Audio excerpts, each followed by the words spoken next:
ഞാനിന്നിവിടെ പാടാൻ പോകുന്ന ഒരു കവിതയാണ്. കവിതയുടെ പേര് അമ്മ ആരായിരിക്കും.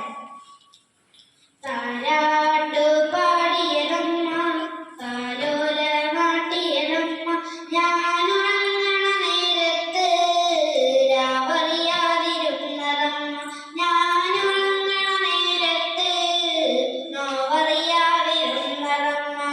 പൊന്നിന്റെ നിറമല്ലേലും പൊന്നെന്നു വിളിച്ചതമ്മ, പൊന്നിൻ കുടമായി തന്നെ പൊന്നും മകൾ നൽകിയതമ്മ.